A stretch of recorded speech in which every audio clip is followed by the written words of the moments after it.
This series contains adult language and depictions of graphic violence. Listener discretion is advised.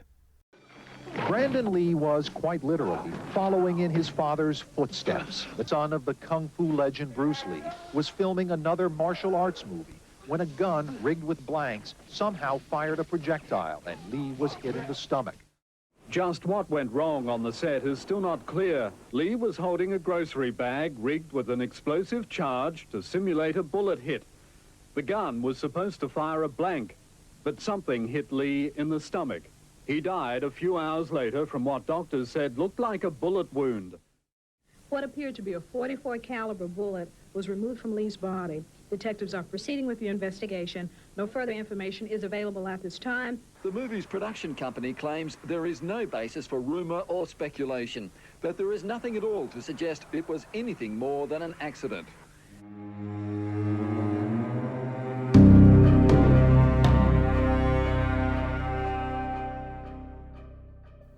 The accidental death of action star Brandon Lee on March 31st, 1993 sent shockwaves through the entertainment industry.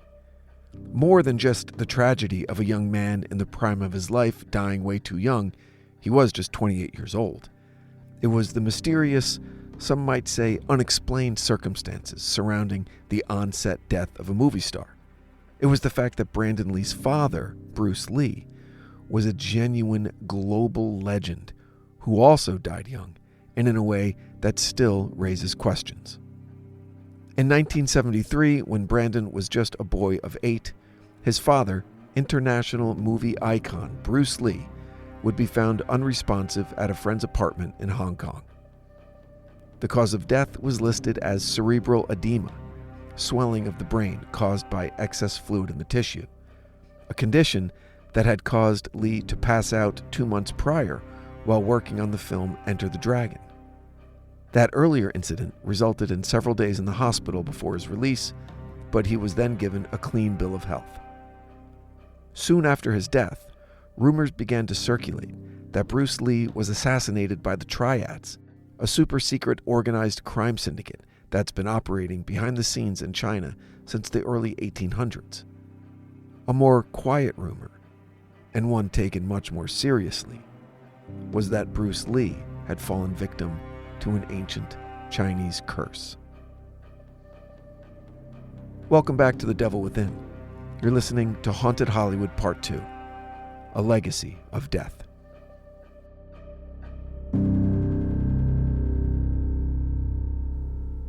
Bruce Lee was born on November 27, 1940, at Chinese Hospital in San Francisco. His father was a Cantonese opera singer based in Hong Kong. His mother, Grace, was born in Shanghai and was half Chinese and half European. The Lee family was in the United States on an international opera tour and were in San Francisco's Chinatown when Grace went into labor. As a result of the United States' right of the soil citizenship laws, the infant Bruce Lee was officially born a United States citizen. When the tour ended, the Lee family returned to Hong Kong, then a British colony under Japanese occupation until the end of World War II in 1945, where Bruce Lee would be raised until his eventual return to the United States almost 2 decades later. What Bruce didn't know was that his parents had previously lost a son in infancy, and although their next son, Peter, was alive and well, they took to calling Bruce by the feminine name Saipan in order to circumvent a curse that the elder Lee was afraid was affecting the men in his family line. Saipan translates to Little Phoenix, as Bruce's father hoped his new baby boy would rise from the ashes of grief the family had endured from their loss. In 1959, Bruce was sent to live with his sister in San Francisco for a short time before eventually settling with a friend of his father's in Seattle, where he would finish high school. Lee would then go on to the University of Washington, studying philosophy and dramatic arts until he dropped out in 1964 and moved to Oakland to open a martial arts studio. It's important to note that Bruce Lee began studying martial arts at 13, and so by the age of 24, when he first came onto the scene in American combat sports, he was nearly 10 years into his now legendary training regime. He was by then in peak physical condition and would maintain that level of fitness for the remainder of his life. As he rose in popularity, including his now legendary exhibition at the 1964 Long Beach Karate Championships that included his 2-finger push-ups and his 1-inch punch, his popularity was also growing in the ancient underground Chinese community in San Francisco, and there was trouble brewing. Lee was actually issued a warning by the martial arts elders in Chinatown. Stop teaching non-Chinese his methods or face the consequences. When Bruce refused to comply, he was forced to accept a challenge to a street fight with the widely accepted master of San Francisco martial arts, Wong Jack Man. Wong fought for the Chinatown Syndicate and hated that Lee was sharing Eastern secrets with Westerners. If Bruce lost, he would have to close his studio and leave Northern California. If he won, he would be left alone to teach anyone he chose, including white Americans. The story goes that Bruce won in less than 3 minutes, cementing his reputation in the underground community as someone not to be messed with. The popularity of his studio would skyrocket, and soon after, in 1965, his wife would give birth to their first child, a boy named Brandon.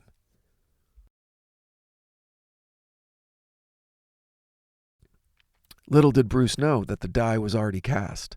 Hollywood producer William Dozier, producer of the Batman series, watched the exhibition put on by Lee in Long Beach and recognized the potential in the young man. By 1966, Bruce had been cast as Kato, the karate-chopping sidekick to Van Williams in the superhero show The Green Hornet.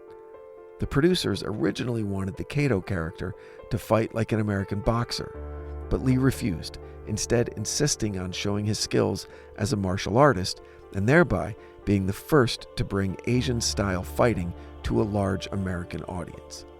What's fascinating, and admittedly dubious, is the claim that Bruce Lee's punches and kicks were so fast that the cameras of the day couldn't capture them, and he was forced to slow down his moves. Amazing, if true. Also, an amazing piece of legend building if fabricated for marketing purposes. I mean, how can it be refuted? If the only shots to make it into the final cut are the quote, slowed down moves, how can we know? Either way, it's fun to believe it's factual and that somewhere out there are early takes of Green Hornet fight scenes where Bruce Lee's hands and feet are just a blur. The Green Hornet would only last 1 season, and Bruce Lee's career stalled, especially when the lead role in the Warner Brothers series Kung Fu went to non-martial artist David Carradine. Entirely unhappy with his future acting prospects in the United States, Lee would return to Hong Kong in 1970, completely unaware that the Green Hornet was a massive success there and was actually referred to as the Kato Show. He was a star in Hong Kong and was quickly signed to a deal that would have him star in 2 Hong Kong-funded fight movies. The Big Boss came out in 1971 and was a huge box office smashing success. The following year, Fist of Fury did even better. Bruce Lee was now an international star.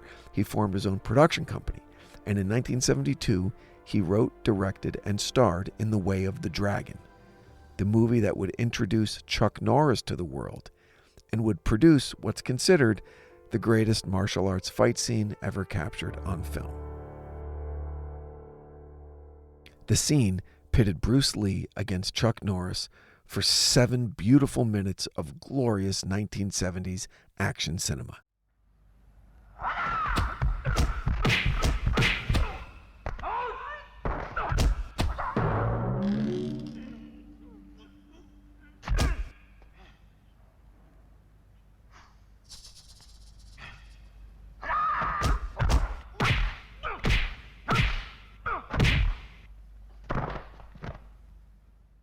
The sound effects are often hilarious.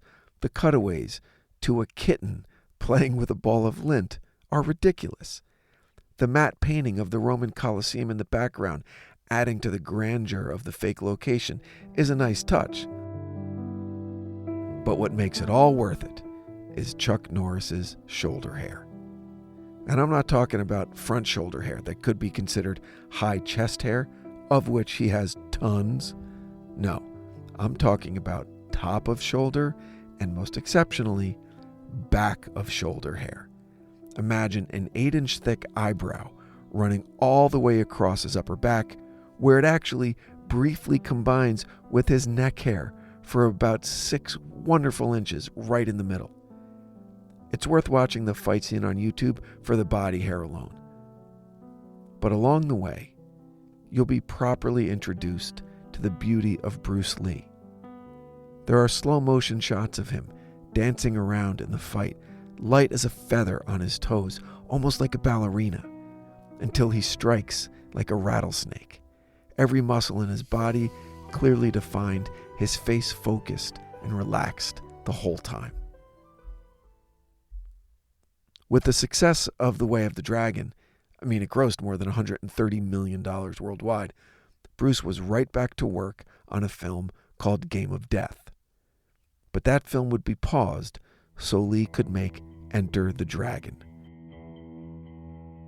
the movie that would immortalize him as a martial arts god. That movie in 1973 would gross $400 million worldwide, equal to more than $2 billion in today's money. That would be like Bruce Lee starring in one of the Avengers movies or in Avatar. Filming wrapped in April of 1973, and Lee was scheduled to complete filming The Game of Death soon after.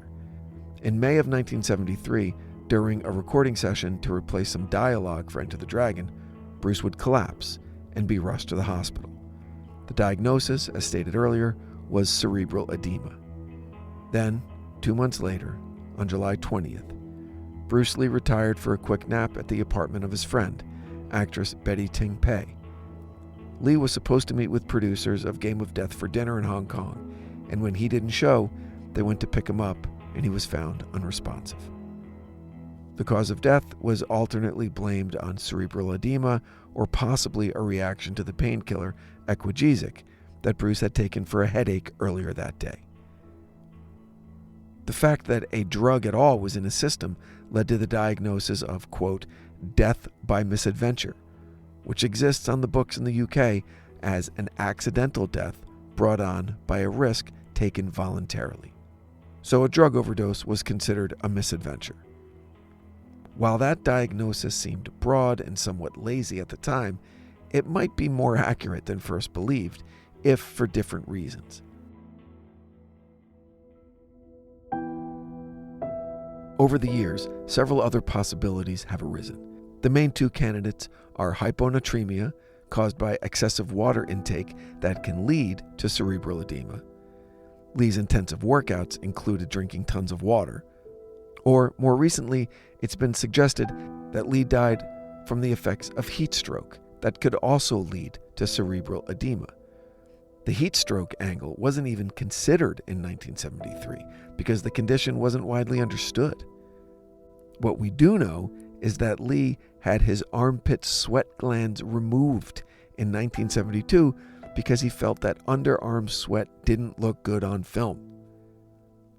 Now, the lack of adequate avenues to expel heat from the body, especially one as important as your armpits, could easily lead to a body overheating. If Lee had been exercising in the heat of the day, both in May and July, the dates of his 2 diagnosed cerebral edema episodes, then his body could easily have overheated, which led to the cerebral edema, which led to his death. According to his own writings, Bruce Lee felt like he was, for his entire life, being hunted by a demon.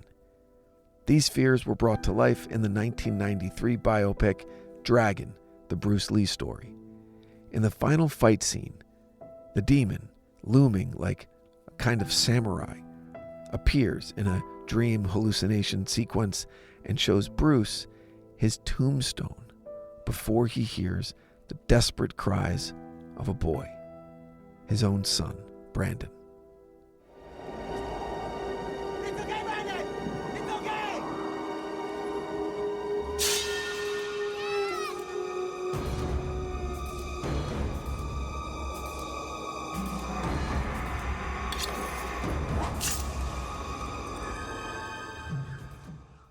demon then turns his fury onto the boy, which aimed to elucidate Bruce's as well as his father's fears that the family curse would follow all men of the bloodline.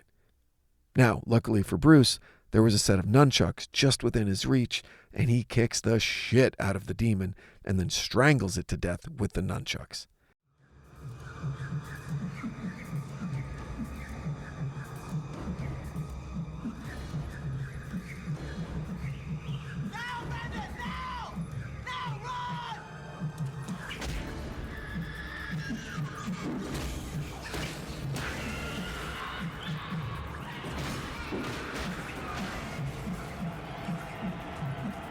Thereby ending the curse, at least according to the movie.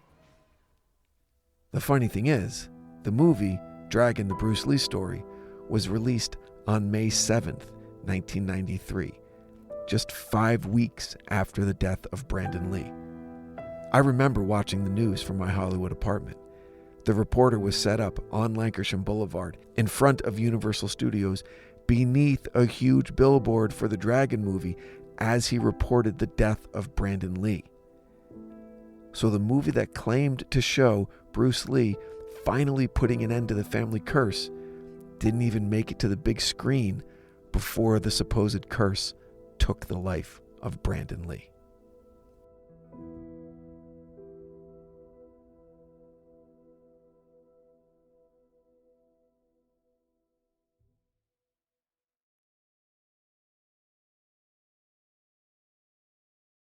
As mentioned earlier, Brandon Lee was born on February 1st, 1965, in Oakland, California. He mentioned in several interviews that he began training with his father from the time he could walk, and it's alleged that he could kick through a 1-inch board at the age of 5. Due to his father's filming schedules, the Lee family spent a lot of time traveling between Hong Kong and the United States, but after his father's untimely death, Brandon and his mother returned to the States for good. Brandon did what he could to avoid his father's shadow, even turning his back on martial arts in favor of soccer as an adolescent. He's quoted as saying that it just became too much for him to train in a dojo with posters of his father on the wall. And every dojo in the world seemed to have a poster of Bruce Lee on the wall. Brandon would actually get kicked out of high school a few months before graduation, but would go on to earn his GED and enroll at Emerson College in Boston, where he majored in theater and appeared on stage in numerous productions. Brandon then set his sights on Hollywood, and in 1985, he arrived in Los Angeles. He began working in television in roles that required martial arts. He then went back to Hong Kong to film the lead role in the action crime thriller Legacy of Rage, for which he earned rave reviews.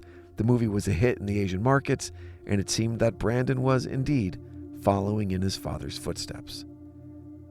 But his first 2 Hollywood features didn't go quite as planned. 1991's Showdown in Little Tokyo was critically panned and bombed at the box office. The following year's Rapid Fire really didn't do any better, but his charisma and physical abilities were undeniable, just like his father. Around this same time, late 1991, Brandon Lee was on the shortlist to portray his father in the Universal movie Dragon, the Bruce Lee Story. According to reports, Brandon took himself out of the running, claiming it would just be too awkward to play his father, and he feared that audiences wouldn't connect, and ultimately the story was just too important. Eventually, Jason Scott Lee would be cast, where he would turn in a career-defining performance. But Brandon would get his own shot at stardom that same year, as he was cast in the big screen adaptation of the comic book The Crow. The highly anticipated film was virtually guaranteed to make Lee a household name. And it did, but for all the wrong reasons. More than anyone, Brandon Lee was aware of the alleged, quote, curse of the dragon, as it came to be called, the curse that was supposedly bent on killing the male members of his family. He had heard about it almost his entire life. His mother and grandmother went to great lengths to dispel the myth, and they wanted to be sure Brandon could live his life without the fear of some nebulous danger, some murderous phantom that was out there waiting to strike.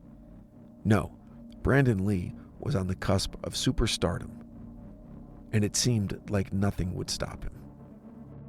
The Crow began filming in February of 1993 at Screen Gems Studios in Raleigh, North Carolina, and was scheduled for an 8-week shoot.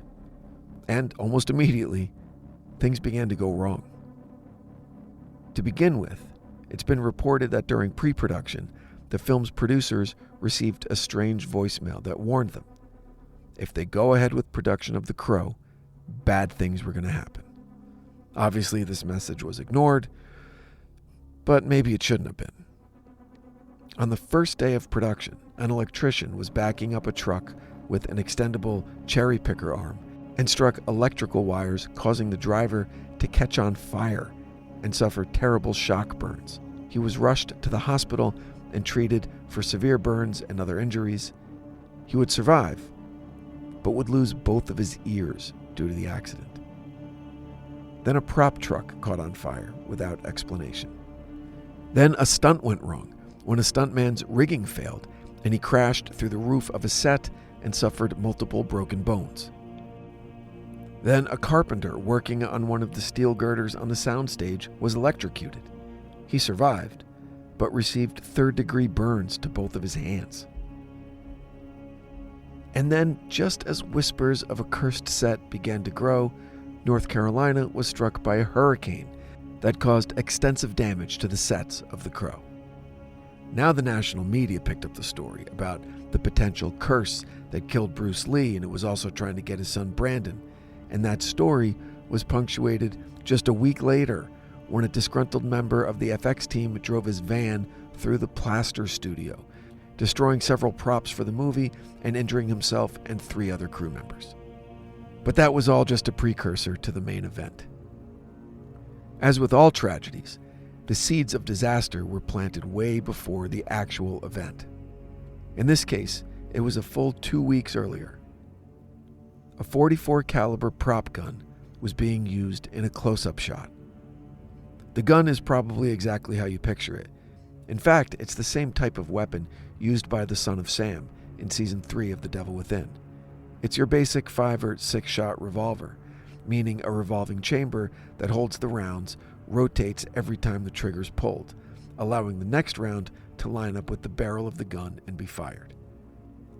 This is important because the rounds in close-up are visible. And here's where we need to understand the difference between a dummy round and a blank.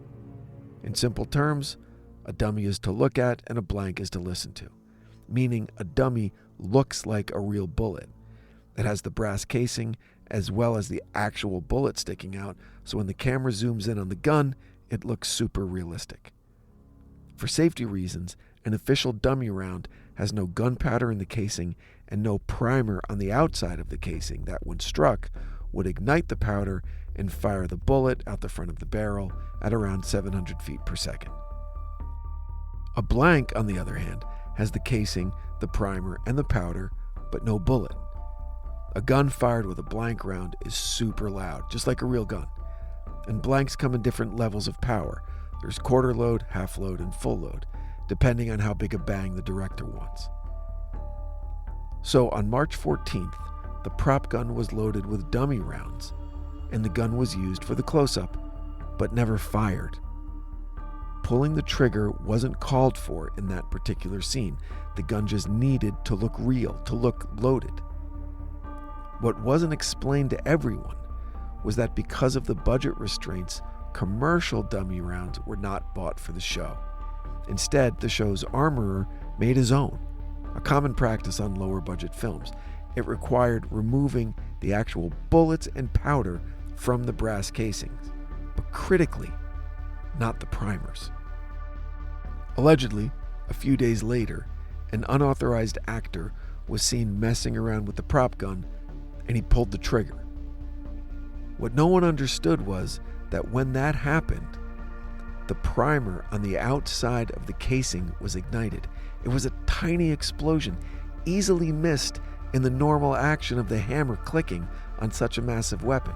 Yes, a weak explosion, but enough to dislodge the bullet from the casing and get it wedged halfway down the barrel. The prop gun basically became a time bomb, and no one knew it.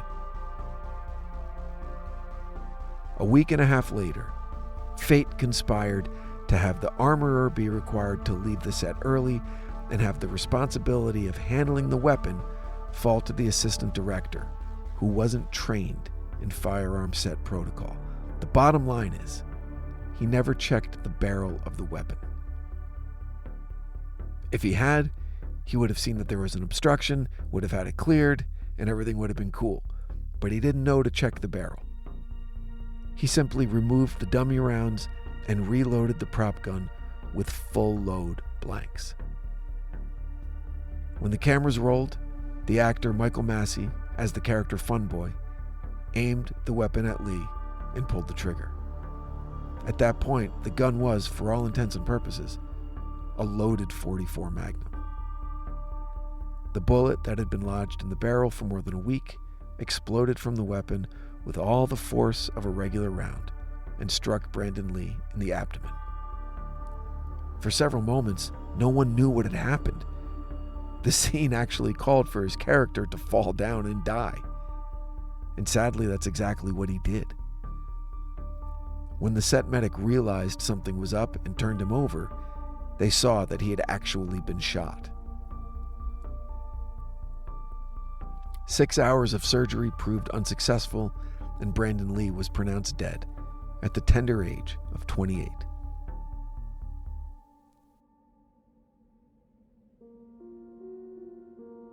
We'll never know if there was actually a curse following Bruce Lee and his son Brandon. Unfortunately, sometimes people die young from unknown medical conditions, from lifestyle choices, from the swashbuckling diagnosis, quote, death by misadventure. But there were also rumors that Bruce Lee had several drugs in his system that could have contributed to his death. He was also known to actually roofie himself after a workout to ensure he got adequate rest so his body could recover in the most efficient way. And that stuff adds up over time. And, man, as recent events have shown us, on-set accidents still happen where people get shot and die in real life, either by curse or tragic coincidence. All we can be sure of is that we, as consumers of entertainment, were denied a more complete body of work from two promising young performers. Really, if you get the chance, check out Enter the Dragon and The Crow, and you'll see what I mean. Thanks for listening.